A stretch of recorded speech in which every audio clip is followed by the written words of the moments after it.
예, 또 3주차 강의를 이어가도록 하겠습니다. 8페이지 새마을 운동가 마을 공동체입니다. 새마을 운동가 마을 공동체. 이 마을 공동체의 개념이 왜 중요한가 하면요. 여러분들이 지금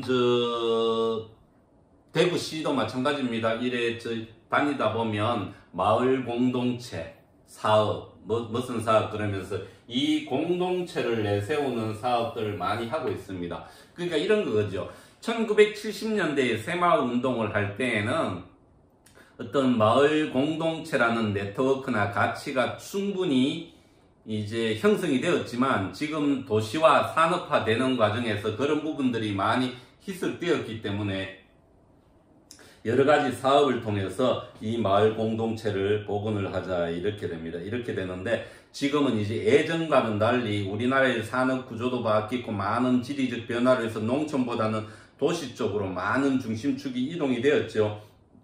이동이 되었기 때문에 저는 이 마을 공동체를 아파트, 도시 같은 경우에는 아파트에서 주로 생활을 한 우리나라에 지금 제가 알기로는 통계적으로 60%, 65% 뭐 그 이상이 아파트에 거주를 하고 있습니다. 그렇기 때문에 아파트를 중심으로 한 도시 공동체가 상당히 중요하다. 그런데 이 도시 공동체라 그러는 거는 제가 지금 정부에서 하고 있는 많은 정책들이 이 도시 공동체를 활성화하기 위한 많은 부분들이 협동조합이니 또 뭡니까 무슨 기업입니까 사회적 기업이니 이렇죠. 협동조합은 그죠 조합 출자를 많이 하는 사람이 많은 어떤 의결권이 있는 게 아니고 이제 1인 1표의 의결권을 가지고 있는 거죠. 그런 어떤 수평화된 어떤 공평화된 어떤 조직을 이제 마을에도 도입하는 경우도 있습니다. 도입하는 게 있고 사회적 기업 같은 경우에는 사회적인 약자를 배려해서 이제 취업하는 경우 어드밴테이지를 이제 지역 공동체에 주는데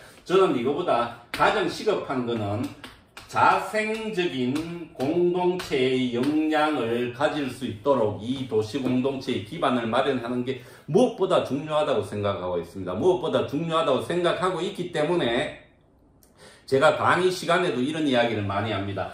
대학생 여러분들이 아파트에 많이 거주할 거 아닙니까? 대구시, 수성구, 동구 아파트에 거주한다 그러면 가장 여러분들이 기초 공동체인 아파트, 그죠? 아파트 입주자 대표회의 동대표로도 대학생들이 빨리 참여를 해야 된다. 참여를 하면서 이 기초 공동체를 복원을 해야 된다. 어떻게? 이제 지금 우리가 세계 시민의식이라는 말을 많이 쓰거든요. 저희들 학과에서는 이런 부분들을 배양을 하면서 이타적인, 전부 다 이기는 조합원의 이익, 그죠? 기업의 이익이지 않습니까? 이타적인 어떤 지역의 봉사활동이나 노력활동을 하는 게 필요하다. 그러기 위해서는 입주자 대표 회의에서 이 자생적인 공동체가 형성되기 위한 규약 자체가 아파트 관리 규약에도 존재를 해야 됩니다. 존재를 해야 되는데 제가 이제 여러 가지 전수조사를 해본 결과 그렇게 관리 규약에서 아파트 관리 규약에서 이렇게 자생적인 공동체를 허용하는 경우는 많지 않습니다. 거의 없습니다. 일반적으로 이제 아파트에서 존재하는 공동체는 부녀회, 노인회죠. 그거는 제가 보기에는 자생적인 공동체라기보다는 어떤 연령에 맞게 형성된 그것도 이제 회원들의 친목이나 그런 부분들이죠. 물론 아파트를 위해서 일을 할 수도 있기 때문에 그렇기 때문에 이 기초 공동체, 도시 공동체에 우리 대학생 여러분들도 참여하는 그러한 어떤 정신도 상당히 중요하다. 이 부분도 제가 강의를 통해서 다시 한번 말씀을 드립니다.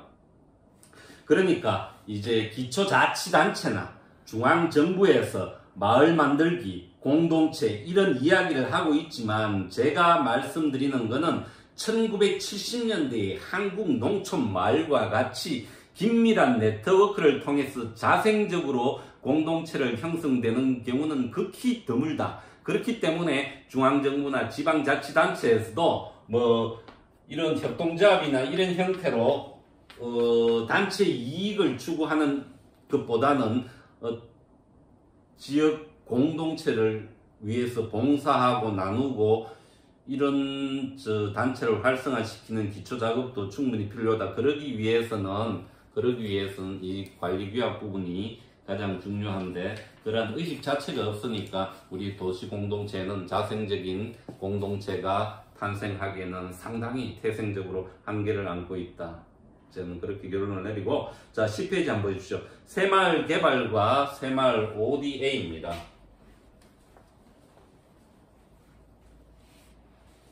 자, 이 부분을 설명하기 이전에 13페이지를 먼저 설명을 하겠습니다.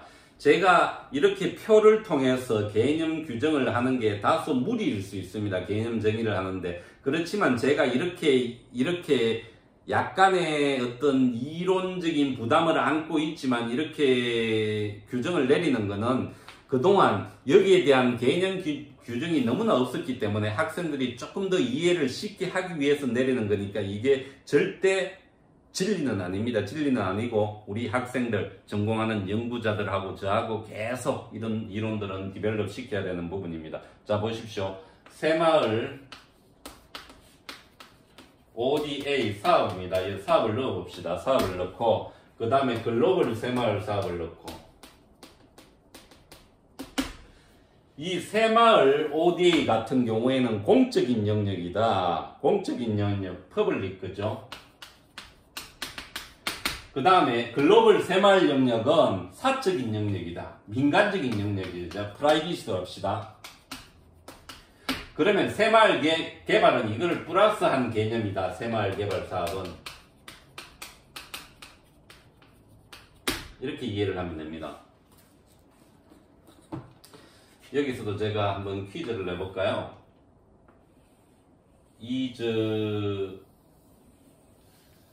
공적이라는 게, 그죠? 아주 미묘한 부분을 담고 있는 부분들이 있습니다. 여러분들, 우리 공적 개발 원조 이렇게 하죠. 그죠? ODA 같은 경우, 공적 개발 원조.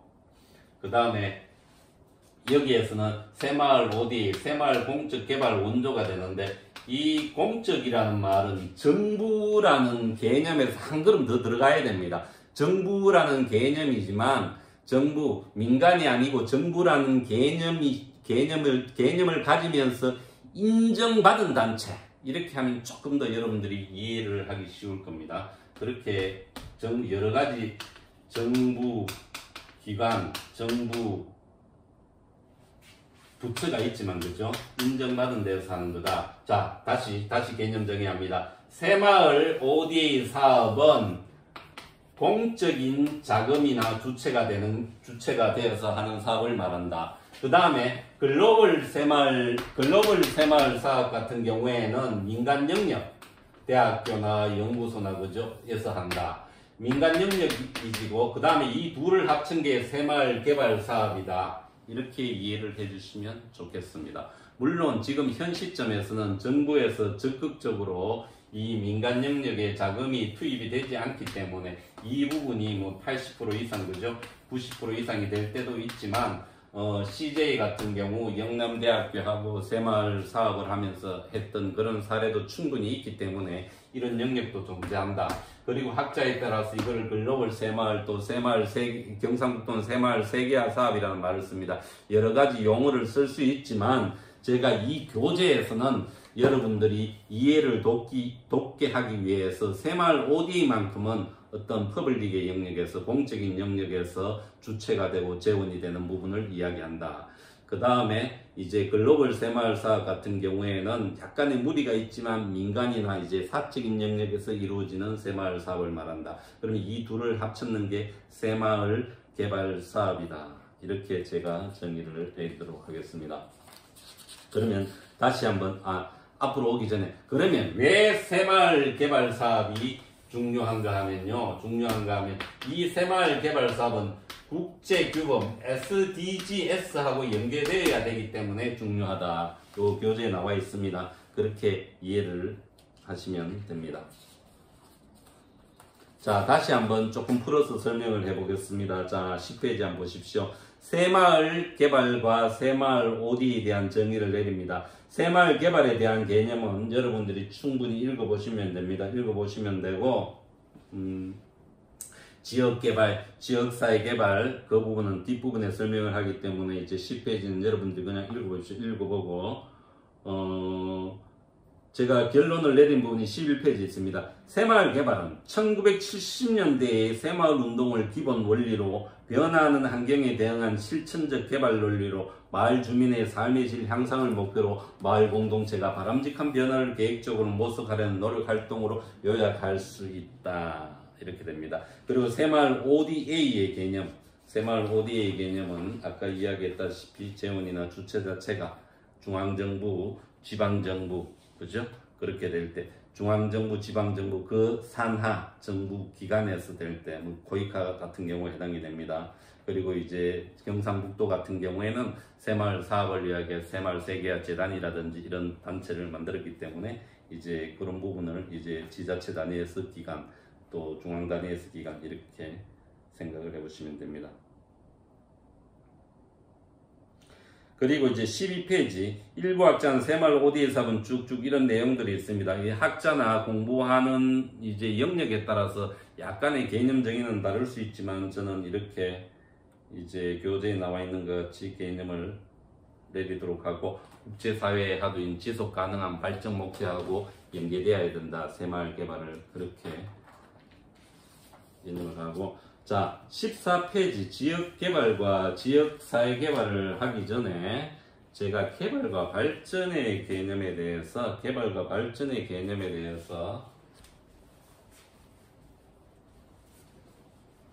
설명을 하도록 하겠습니다. 이 개발과 발전도 여러분들이 어디서나 쉽게 들을 수 없는 강의입니다. 개발과 발전. 제가 많은 고민을 하면서 이 개념 정의를 했습니다. 이 개념 정의를 했고 행정학 쪽이나 여러 쪽에 자문을 받아가지고 여러분들 예전에는 개발 행정의 발전 행정 그죠? 행정도 그런 흐름의 형태를 보아왔습니다. 저한테 집중해 보십시오. 자, 개발이 있고 발전이 있지 않습니까? 예? 왜 이 개념이 중요한가 하면 SDGs, MDGs 우리 새마을 국제개발학과 학생은 제가 이렇게 해서 뭔지 알죠? 새천년 개발 목표 국제규모입니다. 새천년 개발 목표 끝났죠? 끝나고 지금은 지속 가능한 발전 목표로 저는 번역을 합니다. 이 D는 디벨로프먼트입니다. 디벨로프먼트는 개발과 발전으로 해석이 될 수 있습니다. 한국에서는 해석이 될 수 있는데 이 개발 측면을 강조하는 것은 경제적인 측면입니다. 경제적인 측면이고 발전은 복지적인 측면, 1차적인 경제적인 지위가 향상된 이후에는 이 발전이라는 개념을 씁니다. 그렇기 때문에 새천년 개발 목표에 보게 되면 개발도상국을 중심으로 한 이제 모든 목표들이 이제 기아나 질병 아주 기초적인 어떤 개발이 필요한 그런 영역을 다루었고 지속 가능한 발전 목표 같은 경우에는 이 발전 목표 자체가 개발도상국뿐만이 아니라 모든 수원국, 공여국에 해당되는 발전 목표입니다. 그렇기 때문에 이 개발과 발전은 같은 디벨로프먼트지만 이 해석에 따라서 달라질 수 있다. 가장 핵심적인 부분은 어떤 부분인가 하면요. 개발은 타동사다. 발전은 자동사다. 어떤 개념입니까? 개발은 외부의 인력이나 재원을 통해서 일정 상태의 업이 되는 거고 발전은 외부의 동력 없이도 스스로 자생적으로 할 수 있는 단계를 말합니다. 예? 이게 전 세계 개발도상국 최빈국도 있고 이 리스트가 있지 않습니까? 있다 그러면 그 나라에 A라는 사업을 적용을 할 때도 최빈국 같은 경우나 개발도상국에서는 개발의 논리가 들어가는 게 맞고, 그죠? 일정 부분 개발을 완성하는 단계인 나라, 동남아시아 같은 경우에는 태국이 해당될 수 있고, 그죠? 필리핀이 해당될 수도 있겠죠? 이런 나라에서는 이 발전의 개념이 중요하게 들어가야 된다. 그렇기 때문에 이 개발과 발전은 상당히 중요한 개념입니다. 그리고 또 제가 한 가지 더 이 부분을 해석하는 부분들이 있습니다. 자, 어떤 부분인가 하면요. 자, 유치원생이 있고 대학생이 있고 성인이 있다. 그죠? 성인 한 50대라고 칩시다. 1, 2, 3 세 종류의 사람이 있어요. 근데 제가 이 세 종류 사람을 앞에 놓고 이야기를 합니다. 자, 오늘 점심 먹으러 갑시다. 그죠? 점심. 그러면 이 유치원 다니는 학생의 유치원생 머리에는 뭐가 떠오르겠습니까? 본인이 평소 먹어왔던 메뉴들, 그 어른들하고 다른, 대학생하고 다른 어떤 메뉴가 떠오르겠죠? 대학생은 뭐가 떠오르겠습니까? 뭐 파스타나, 그죠? 뭐 피자나 이런 종류가 떠오를 수 있겠죠? 그리고 여기 50대에 성인 같은 경우에는 국밥이나 이런 메뉴가 떠오를 수 있겠죠? 자, 아주 중요한 부분입니다. 자, 그러면 이 개발과 발전 합쳐서 디벨로프먼트의 논리가 들어갈 때 받는 쪽의 스테이트가 어떠냐에 따라서 결정이 될 수 있다는 겁니다. 이해되십니까? 자, 똑같은 식사가 제공이 되더라도 주는 사람의 논리로 결정되는 게 아니라 받는 사람의 스테이트에 따라서 이 논리 자체가 환경이나 아주 기초적인 부분을 중요시해야 되는지, 그 다음 단계를 해야 되는지, 또 그 다음 단계를 해야 되는지가 결정이 된다는 겁니다. 예? 그러니까 제가 말하는 거는 이 개발과 발전의 논리는 일방적으로 수원국에서 결정되는 게 아니고 공여국, 그죠? ODA, 새마을 ODA를 받는 쪽에서 그 상황에 따라서 결정되어 줘야 된다는 겁니다.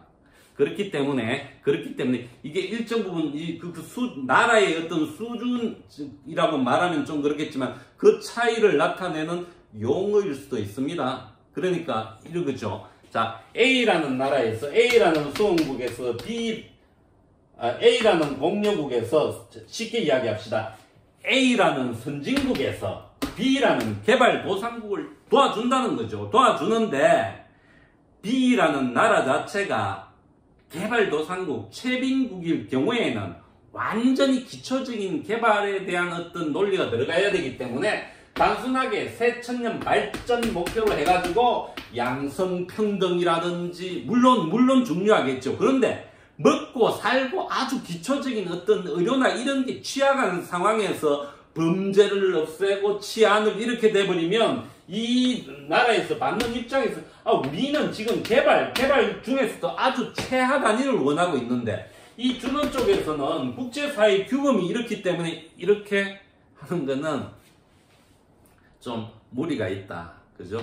그렇기 때문에 제가 좀 업이 됐는데요. 여러분들이 개발과 발전 논리는 한번 누워서 곰곰이 생각을 해보십시오. 평소 생각을. 그러니까 제가 이 교재에서는 지속 가능한 개발 목표보다 지속 가능한 발전 목표로 번역을 해서 여러분들한테 설명을 하고 하는 경우가 이제 많이 있습니다. 그렇게 개발과 발전을 이해를 해주시면 되겠습니다.